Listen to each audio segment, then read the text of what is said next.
تو لوگ کہتے ہیں، وہ ظلم کرتے ہیں ہم پر تو لوگ کہتے ہیں، خدا بروں سے نہ ڈالے معاملہ دل کا، خدا بروں سے نہ ڈالے معاملہ دل کا، یعنی خلق خدا ان کو برا جانتی ہے اور ان سے دور رہنے کی دعا جو ہے وہ استدعا کرتی ہے۔ یہ کنایاتی رنگ ہے، پورا تعریض کا رنگ ہے۔ اور شعر سنیے، مر جائیے یا کچھ ہو کسے دھیان کسی کا، دنیا میں نہیں کوئی میری جان کسی کا۔ یعنی عاشق کو محبوب کی پریشانی اور دکھ کا، عاشق کو محبوب کی پریشانی اور دکھ کا کچھ خیال نہیں ہوتا محبوب کو، عاشق کی جو پریشانی ہے، اور عاشق جو بھی کر لے محبوب اس کا نہیں بنتا، اس کے ساتھ وفا نہیں کرتا۔ تو یہ گویا ایک کنایاتی پہلو سے اس کو وہ کیا۔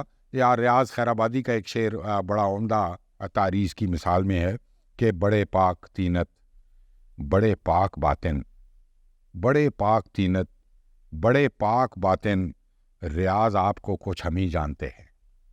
اب یہ یعنی مراد دیکھیں نا، اب ریاض سے مراد اب وہ کنایاتی زاہد مراد ہے، ریاکار زاہد جو عبادت کرتا ہے اور بہت زیادہ اپنے آپ کو پاک تینت اور پاک باطن کہتا ہے، لیکن عملاً وہ ایسا نہیں ہے، واقعتاً وہ ایسا نہیں ہے۔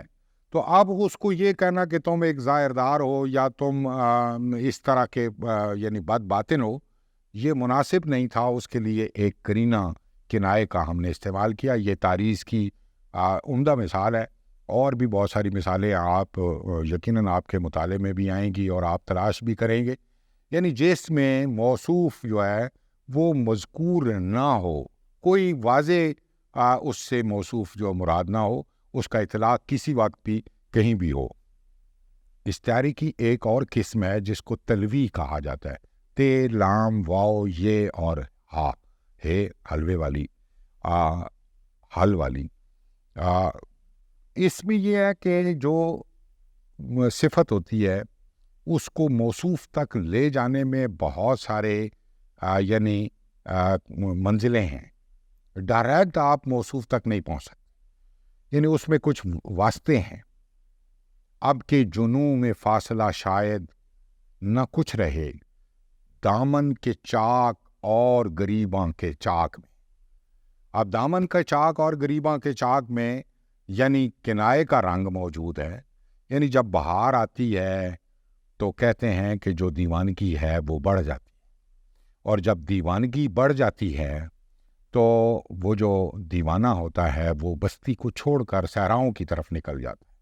اور جو دامن کا چاک ہے، گریباں کا جو چاک ہے، یہ تو ظاہر ہے ہر لباس کے ساتھ ہوتا ہے، لیکن اس کو جب وہ اپنے جامے کو درید کرتا ہے، پھاڑتا ہے، تو وہ دامن کا چاک اور گریباں کا چاک برابر ہو جاتا ہے، یعنی وہ پورے لباس پھٹ جاتا ہے، یعنی اپنے آپ کو وہ بالکل یعنی اس لباس سے محروم کر دیتا ہے۔ تو یہ کنایا تھا، اس میں کچھ واسطے، کچھ وسیلے، کچھ منزلیں ہیں۔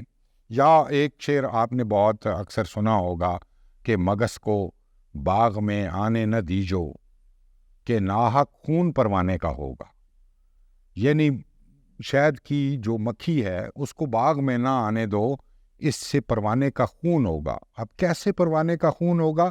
اس میں کچھ منزلیں ہیں، کچھ وسیلے، کچھ واسطے ہیں۔ یعنی وہ جب شہد کی مکھی باغ میں آئے گی، پھولوں سے رس کشید کرے گی، پھر جا کر وہ شہد کا چھتا بنا کر اس کے اندر شہد وہ جمع کرے گی، پھر کوئی شکاری آئے گا، پھر وہ شہد کا چھتا اتار کر لے جائے گا، شہد اس میں سے نکال کر چھتے کو، وہ جو موم ہوتا ہے اس سے موم بنتا ہے، اس سے موم بتی بنتی ہے۔ وہ جب موم بتی جلے گی پھر اس پر پتنگے آئیں گے، اور پتنگے ظاہر اپنی جان نثار کر دیتے ہیں اس شمع پر، اس قندیل پر، اس موم بتی پر، تو وہ مر جائیں گے۔ تو یہاں اب آپ نے دیکھا کہ یہ بہت سارے وسیلے، بہت سارے منزلیں، بہت سارے کہ یہ ہوگا، پھر اس کے بعد یہ ہوگا، اس کے بعد یہ ایک منزل سے دوسری منزل کی۔ مگس کو باغ میں آنے نہ دیجو یا مگس کو باغ میں جانے نہ دیجو، دونوں صورتیں مستعمل ہیں کہ ناحق خون پروانے کا ہوگا، کہ وہ جو پروانہ ہے وہ ناحق مارا جائے گا۔ اور اس میں جب ہم اس کی گرہ کشائی کرتے ہیں تو وہ ساری منزلیں ہم ایک ایک کر کے اپنے سامنے لاتے ہیں. اور دیکھیں ایک شعر کہ یہ سودا نے شاید کہا ہے، الغرض مطبخ اس گھرانے کا، رشک ہے آبدار خانے کا. آبدار خانہ یعنی ٹھنڈا جو مقام ہے، یا فریج آپ کہہ لیں. یعنی مطبخ کے معنی باورچی خانہ کے ہیں. یعنی وہ کہتا ہے کہ یہاں پر جو باورچی خانہ ہے ان کے گھر کا، یہ ہمیشہ وہ ٹھنڈے کمرے کی طرح رہتا ہے. یعنی ایسا کمرہ جس کو سرد خانہ ہم کہتے ہیں، سرد خانے کی طرح رہتا ہے. مراد کیا ہے کہ یعنی وہاں پر کوئی چولہا نہیں جلتا، وہاں کوئی چیز نہیں پکتی. یعنی مراد یہ ہے کہ اس گھر میں کوئی مہمان نہیں آتا. اور اس کا مفہوم یہ ہے کہ وہ جو مالک ہے مکان کا، وہ نہایت بخیل اور کنجوس ہے، اور وہ اس کے گھر مہمان نہیں آتے. اور جب مہمان نہیں آتے تو چولہا نہیں جلتا تو باورچی خانہ جو ہے وہ گرم نہیں ہوتا، اور اس کی مثال جو ہے وہ سرد خانے کی سی بن گئی. یعنی ایسا کنایا جس میں کچھ واسطے رکھ دیے جائیں، اور اس تک پہنچنے کے لیے، یعنی مجازی معنی تک پہنچنے کے لیے کچھ وسیلے، کچھ واسطے، کچھ منزلیں ہوں، اس کنائے کو تلوی کا نام دیا جاتا ہے. ایک اور کنائے کی شکل بھی ہے جو علماء نے بیان کی ہے، اس کو رمز کہتے ہیں. رمز ذرا مشکل ہو جاتی ہے کہ یعنی اس میں واسطے زیادہ نہیں ہوتے، لیکن پیچیدگی اس میں کچھ نہ کچھ رکھ دی جاتی ہے، اور وہ تبھی رمز بنتی ہے. رمز کے معنی ویسے بھی کوئی بھید کے ہیں یا چھپی ہوئی بات کے ہیں. جیسے ہم کہتے ہیں چھوٹا سر اور لمبی گردن، لمبی داڑھی والا، یعنی جب اس سے مراد ہم بیوقوف لیتے. اب اس کے لیے ہمارے اس سماج پر ہماری نگاہ ہونی، یا سماج کے اس روزمرے کو جاننا ہم پر لازم ہوگا، ورنہ ہم نہیں جان سکے. یعنی بڑے بڑے ہاتھوں والا ہم کہتے ہیں تو اس سے دہقان مراد ہوتا ہے، اس سے ایک دیہاتی مراد ہوتا ہے. اور وہ جب تک اس پس منظر سے ہماری آگاہی نہیں ہوتی، اس وقت تک ہم اس کو پوری طرح سے وہ نہیں کر سکتے، اور ہمارا ذہن فوری طور پر اس کنائے کی لطافت کو وہ بھانپ نہیں سکتا. دیکھیں ایک شعر آپ کی سماعت کی نظر کرتا ہوں. یہ رمز کا شعر ہے کہ سیاہی منہ کی گئی، دل کی آرزو نہ گئی. سیاہی منہ کی گئی، منہ بال کو کہتے ہیں. سیاہی منہ کی گئی، دل کی آرزو نہ گئی، ہمارے جامع کہنا سے مے کی بو نہ گئی. جامع کہنا سے شراب کی بو کا نہ جانا، یعنی بڑھاپے میں بھی شراب پینے کی طرف کنایا. یعنی وہ اپنی عمر گزار کر بھی، وہ اپنا وقت گزار کر بھی، وہ جوانی کی ترنگ گزر بھی گئی، اس کے باوجود وہ شیب میں یا بڑھاپے میں بھی وہ اپنا اس شغل سے باز نہیں آیا.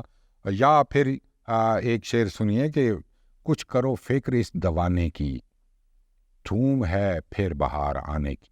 جیسے پہلے میں نے ایک تاریخ کی مثال میں ایک شعر میر کا پڑھا تھا نا کہ دامن کے چاک اور گریباں کے چاک میں، تو یہاں بھی اس کا رنگ موجود ہے، لیکن یہ رمز ہے، اور اس میں بات کو ذرا الجھا دیا گیا ہے، پوشیدہ کر دیا گیا ہے کہ کچھ کرو فکر اس دوانے کی، دھوم ہے پھر بہار آنے کی. یعنی بہار آئے گی، اس کے وہ بہار جوبن ہے نا، چھو کے پھول کھلتے ہیں اور وہ مست ہوائیں چلتی ہیں، وہ خوشبو جو ہے وہ کریا کریا پھیلتی ہے.